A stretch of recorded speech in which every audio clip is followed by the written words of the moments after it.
guys? Welcome back to the GM. It is your guy Boulanger.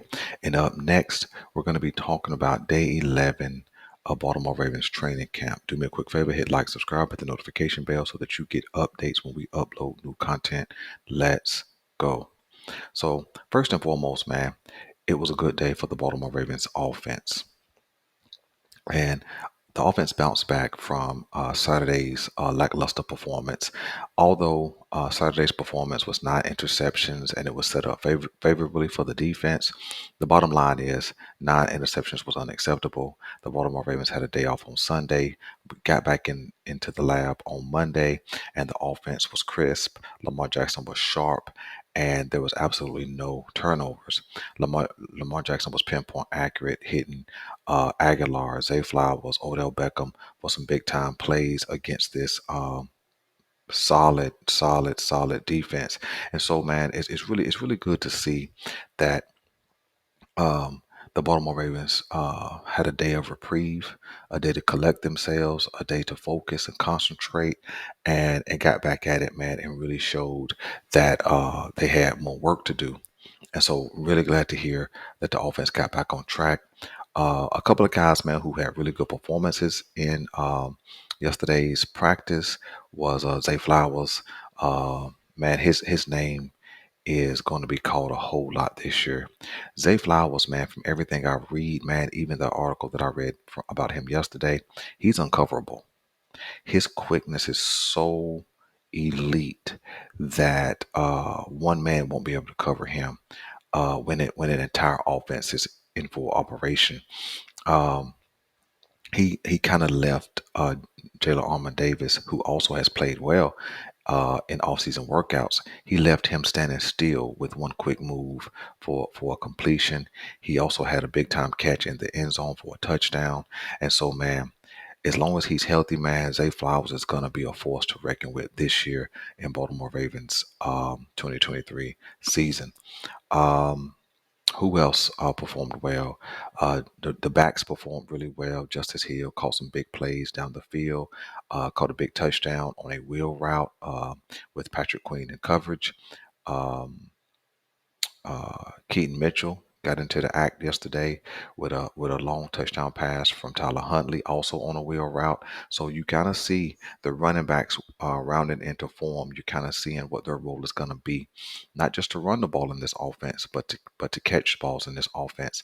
And I like that because that's something we did not see in the Greg Roman system. We did not see the running backs catch a lot of balls, and so that's a pretty good way, man, for Lamar Jackson to get the ball out of his hand and put it into the hands of his playmakers. So I'm glad to hear that. Mark Andrews left early in practice, and so did Odell Beckham after having good performances. Mark Andrews spent the remainder of practice on the sideline with his shoes off. Must just be some type of maintenance, and Odell Beckham is on a pitch count, and so once he reached his pitch count, he took it in to the locker room. But neither one of these guys are injured, so there's nothing to worry about there. But after Mark Andrews left practice, Isaiah Likely stepped up and he balled out and caught some big catches, three in a row, to move the chains, touchdown, all those kind of things, man. And so Isaiah Likely is still performing well. So super excited, man, to see what he can do in 2023. I would love to get him and Andrews on the field more as this offseason progresses and then into the season, because I think they could be devastating to a defense with their speed and size and catch radius and ability to get open. Man, that could make life super easy for Lamar Jackson. Not that football is easy, but it could definitely make life easy for Lamar Jackson. One big note, man, that I'm glad to see, but I still think the Ravens should just shut him down in the context of getting ready to play. Is Rashad Bateman has made it back onto the field. He's running uh, off by himself today, which means he's not ready to get into practice. But I would still just give. I'm seriously when I say this. I would just give Bateman more time. I would give him extra time so that when he does get back on the field, he's ready to go. Because when Bateman started running and practicing a little bit early this spring, uh, all signs will go. And then he had to be shut down uh, and, go back into rehab mode. And so I think that this offense is trying to develop and come together right now, develop some continuity. And I think that allowing Bateman to have that first 4 weeks just to continue to recover, continue to heal, continue to get as close to 100% as he will be. I think that's going to be the best method because we've seen Bate get healthy, come back, go back out. Right. And so I don't want that for him this year because he's really in a big year where he has to prove himself. And so I think coming in ready to go in week 5 gives him 6 weeks, something like that, to maybe 7 weeks to get ready to go. So that's my thoughts, man, on the offense and Bate. And when you jump to the defense, big time performance yesterday. Kevin Seymour is continuing to ball, man. I don't know what has happened to Kevin Seymour this off season. Maybe he's just becoming familiar with the Ravens system. Maybe this defensive scheme is what's optimal for him because every single report for the last 3 or 4 days of training camp, he's been on it, performing well, breaking up passes, being in the right place at the right time. Now, I'm not saying he's going to be in position for a starting spot. I wouldn't be crazy enough to say that. I won't count it out, but I won't be crazy enough to say that. But he is continuing to perform well, especially with Rock Yassin out. We need as much depth as possible.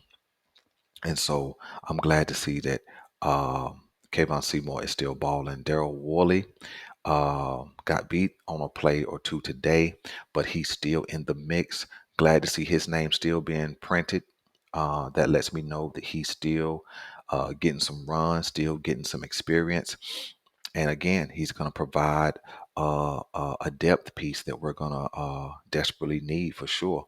So, glad to see the cornerback room kind of settling in uh, to some type of rotation. Don't know what that cornerback spot is going to look like opposite Marlon Humphreys just yet, but we'll have some type of indication of who's in the lead for that come this weekend when they face off against the Eagles.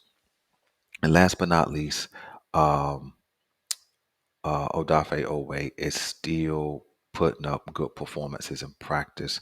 Um, all indications that he's stronger. He's always been fast, but now he's learning how to put that speed and power to use. He's just continuing to cause havoc for the Baltimore Ravens offensive line in the backfield.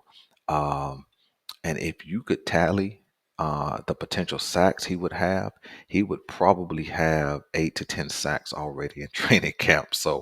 Um, so I hope he just keeps it up, man. I hope he stays healthy.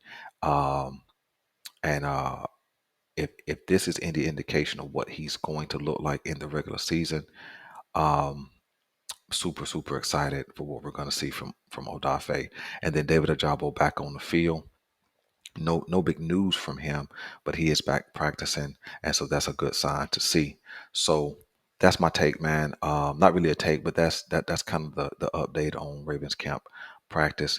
Let me know, guys, who you guys saw stand out. What some news you guys heard, because one source can't get all of it. You know what I'm saying? You can't read all the articles before you produce content. So I may have missed somebody or missed something. So let me know, guys, what you want me to know, man. I appreciate you guys for hanging with us. I'm your guy Boulanger. This is the GM, and we're out.